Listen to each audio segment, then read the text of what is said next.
ఓం సాయిరామ్. సాయి భక్తులందరికీ నమస్కారం అండి. సాయిబాబా దయ వల్ల ప్రతి ఒక్కరి కుటుంబం ఎక్కడున్నా కూడా సుఖంగా, సంతోషంగా ఎప్పుడూ కూడా ఆయుర ఆరోగ్యాలతో ఆనందంగా ఉండాలని చెప్పి సాయి తరపున నేను కూడా కోరుకుంటూ ఇంకా ఈరోజు వీడియోని స్టార్ట్ చేస్తున్నాను. ఈరోజు వీడియోలో సాయి పిలుపు ద్వారా మనకొచ్చినటువంటి సందేశం ఏంటి, బాబాగారు మనతో ఏం చెప్పాలనుకుంటున్నారు అని మనం సాయి మాటల్లోనే తెలుసుకుందాం. వీడియో స్టార్ట్ చేసే ముందు ఒక చిన్న రిక్వెస్ట్ అండి. ఈ సందేశం కనుక మీకు నచ్చినట్లయితే మరికొంతమందికి షేర్ చేయడానికి ప్రయత్నించండి. ఈ వీడియోకైతే ఒక చిన్న లైక్ అయితే ఇవ్వండి ఫ్రెండ్స్. ఇంకా బాబాగారి సందేశం ఏంటంటే, నీ చుట్టూ తిరుగుతున్న దుష్ట శక్తులు ఇవే. అవి నీ చుట్టూ తిరుగుతుండగా నీకు ప్రశాంతత ఎలా ఉంటుంది చెప్పు. అందుకే వాటిని తరిమి వేస్తున్నాను అని మనకు బాబాగారి సందేశం ద్వారా మనకు ఒక విషయం అయితే చెప్పాలనుకుంటున్నారనమాట. ఇంకొకటండి, బర్త్డే విషెస్ చాలామంది చెప్పినందుకు వాళ్ళకు కూడా ధన్యవాదాలన్నమాట. రేపు బర్త్డే జరుపుకుంటున్న వాళ్ళు ఈరోజు ముందుగానే నాకు కామెంట్ సెక్షన్లో వాళ్ళ పేర్లు అనేటివి కామెంట్ చేయండి ఫ్రెండ్స్. నేను వాళ్ళకి రేపటి వీడియోలో బర్త్డే విషెస్ అందరి ద్వారా మీకు ఆశీర్వాదం అనేది, బాబాగారి ఆశీర్వాదం అనేది దొరుకుతుంది. తల్లి, ఈ రోజు నుండి నీకు శుభ సమయం ప్రారంభమైనది. ఎందుకంటే ఈ రోజు నుండి నీ జీవితంలో నిన్ను కన్నీరు పెట్టించే ప్రతి విషయాన్ని తరిమివేస్తున్నాను. అది కష్టమైన, బాధైనా, అప్పులు కానీ, అనారోగ్యం కానీ, లేదా నిన్ను బాధించే మనుషులు కానీ, వీటిలో వేటినైనా సరే నేను నీ నుండి దూరం చేస్తున్నాను. నిన్ని పట్టుకొని పీడిస్తూ, మాటలతో బాధిస్తూ, చేతలతో బాధిస్తూ ఉన్న వారందరినీ కూడా నీ నుండి దూరంగా పంపిస్తున్నాను. వారిలో మార్పు వచ్చినప్పుడు తిరిగి నిన్ను చేరుతారు. లేదంటే నీ దరిదాపులకు కూడా రానివ్వను. ఇటువంటి చర్యలు నేను తీసుకోవడం వలన నీకు ఇకపై సుఖ సంతోషాలు కలుగుతాయి.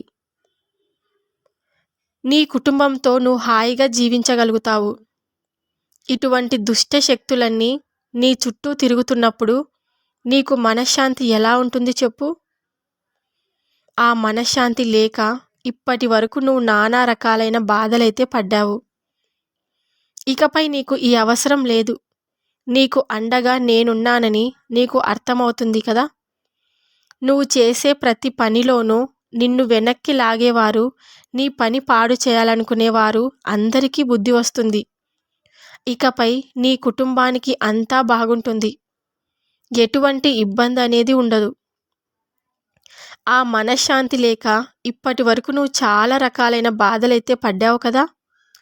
ఎటువంటి దుష్ట శక్తి అయినా నీ ఇంటికి రావడానికి సాహసం చేయదు. ఎందుకంటే నీకు నేను రక్షణగా ఎప్పుడూ నీ వెంటే ఉంటాను. నేనుండగా అటువంటి శక్తులను లోపలికి ఎలా రాణిస్తానని అనుకుంటున్నావు? కనుక నీకు ప్రశాంతంగా ఉండు. నువ్వు ప్రశాంతంగా ఉండాలని, నువ్వు నీ కుటుంబంతో కలిసి సంతోషంగా ఉండాలని, ఆయురారోగ్య ఐశ్వర్యాలతో తులతూగుతూ ఉండాలని నా ఆశీస్సులు నీకు ఎప్పటికీ అందిస్తున్నాను. గత నెల రోజులుగా పడుతున్న ఆర్థిక పరమైన ఇబ్బందులన్నీ ఈ నెల నుండి సర్దుకుంటాయి. పరిస్థితులన్నీ చక్కబడి ప్రశాంతత అయితే నీకు వస్తుంది తల్లి. గడిచిన 1-2 నెలల నుండి మీరు పడుతున్న ఇబ్బందులన్నీ ఈ నెల నుండి తొలగిపోయి నీకు మానసికంగా ఆనందమైతే కలుగుతుంది. మీరు చేస్తున్న వృత్తిలో విశేషమైన ఆదాయం లభించడంతో పాటుగా మీరు మొదలు పెట్టిన పనులన్నీ విజయమైతే సాధిస్తారు. ఈ నెల నుండి మీరు ఎన్నో మంచి వార్తలు వింటారు. గత కొద్ది కాలంగా ఎక్కడికి అక్కడ ఆగిపోయిన పనులన్నీ ఇకపై ముందుకు వెళ్తాయి. ఏది అనుకుంటే అది త్వరగా పూర్తి అవుతూ ఉంటుంది. మీ బిడ్డల ద్వారా కూడా మీకు మంచి వార్తలు అందడంతో ఇంట్లో ఆనంద వాతావరణం నెలకొంటూ అన్ని రకాలుగా మీకు ఈ నెల నుండి తిరిగి అంతా మంచే జరుగుతుంది.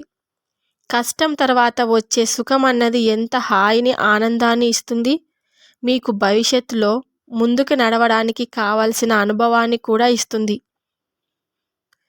ఇక నుండి మీరు ఏదైనా ఒక పని చేయాలనుకుంటే తలిచిన వెంటనే ఆచరణలో పెట్టడానికి అవకాశాలైతే వస్తాయి. ఎంతటి స్థాయిలో ఉన్నవారికైనా అప్పుడప్పుడు ఇటువంటి ఇబ్బందులు రావడం సహజమేనని గుర్తించండి. కష్టం రాగానే కంగారు పడిపోకండి. కష్టం తర్వాత వచ్చే సంతోషాన్ని మీరు ఖచ్చితంగా అనుభవిస్తారని నేను నీకు మాట ఇస్తున్నాను. మీ ఆదాయ మార్గాలన్నీ పెరిగి మీరు ఒక ఆర్థిక పరమైన సంతోషాన్నైతే మీరు ఖచ్చితంగా పొందుతారు. రుణ బాధలు, అప్పుల బాధల నుండి ఖచ్చితంగా మీకు విముక్తి కలుగుతుంది. మీ కుటుంబం ఎప్పుడూ ఆయురారోగ్య ఐశ్వర్యాలతో ఉండాలని నా ఆశీస్సులు మీకు ఎప్పటికీ అందిస్తూనే ఉంటాను. నువ్వు అతి మంచితనంతో నువ్వు పోగొట్టుకున్నవన్నీ నీకు తిరిగి రావాలని నేను సంకల్పించాను. కనుక అతి మంచితనంతో నువ్వు చేసిన పనులు అనుభవించిన శిక్ష చాలు.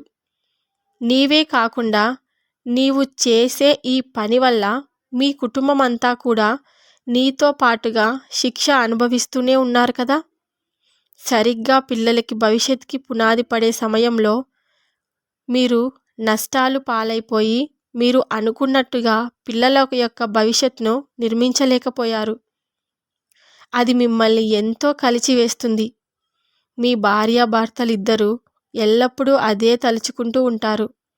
మేము ఏం తప్పు చేశాము, మాకు ఉన్న దాంట్లో ఆపదలో ఉన్న వారందరికీ సహాయపడ్డాము, అంతే కదా మేం చేసింది. మేము ఎవరిని ఏ బాధ పెట్టలేదే, ఎవరు అడిగినా లేదని అనకుండా ఇచ్చాం కదా, అయినా మాకే ఎందుకు ఇన్ని బాధలు, కనీసం మేం చేసిన పుణ్యం మా పిల్లల కన్నా లభించదా అని మీరు వేదన చెందుతూ ఉంటారు. తల్లి, ఒకటి గుర్తుంచుకో, దానం చేయడం మంచిదే, కానీ నీ కుటుంబ అవసరాలకు కూడా పట్టించుకోకుండా ఉన్నదంతా దానం చేయడం అన్నది ఎంతవరకు సమంజసం? అవసరార్థులకు దానం చేయి. అవసరమా లేదా వారు ఎందుకు అడుగుతున్నారని ఆలోచించి దానం చేయి. అంతేకాని ఎవరు వచ్చి నీ దగ్గర చేయి చాపినా ఉన్నదంతా వారికి ఇచ్చేసి ఈరోజు నీ కుటుంబాన్ని ఇబ్బంది పెట్టే పరిస్థితికి తీసుకువచ్చావు. నువ్వు చేసినది మంచి పనే, కానీ అది ఎవరికి చేరాలో వారికి చేరితేనే మంచి పని అవుతుంది. అమాయకత్వంతో, మంచితనంతో అందరికీ మంచి చేస్తున్నావు అని అనుకున్నావు, కానీ నీ దగ్గర దానం తీసుకున్న వారిలో అవకాశవాదులే ఎక్కువున్నారు. అటువంటి వారికి ఇచ్చిన దానం నీకు ఏమి పుణ్యఫలం తెచ్చిపెడుతుంది చెప్పు? నీ భార్య బిడ్డల్ని బాధ పెట్టిన ఫలితం మాత్రమే నీకు దక్కింది. వారు బాధపడుతుంటే నువ్వు చూడగలవా? నీకు కూడా జ్ఞానోదయం అవ్వాలని ఇలా జరిగిందని నువ్వు భావించు. నువ్వు ఎప్పుడైనా దానం చెయ్యి, కానీ అది ఎవరికి అవసరమో వారికి మాత్రమే చెయ్యి. నీ దగ్గరికి వచ్చి చేయి చాపే ప్రతి ఒక్కరికి కూడా నువ్వు దానం చేశావు. నువ్వు ఏమీ దిగులు చెందకు. నీవు నిజంగా ఇబ్బందులు పడుతున్న వారికి కూడా దానం చేశావు కాబట్టి ఆ పుణ్యఫలాలు ఖచ్చితంగా నీకు చేరుతాయి. ఎవరైనా వారి పాపకర్మలు అనుభవించడానికి ఏదో ఒక కారణమైతే ఉండాలి కదా. నువ్వు ఈ కారణంగా మీ పాపకర్మలన్నీ అనుభవించేశావు. ఇక నువ్వు చేసిన పుణ్యకర్మలు అనుభవించడానికి సమయం వచ్చింది. ఈ సమయంలో మీకు అంతా మంచి జరుగుతుంది. మీ పిల్లల భవిష్యత్ గురించి ఏమీ భయపడవద్దు. వారికి అన్నీ అనుకూలంగా జరుగుతాయి.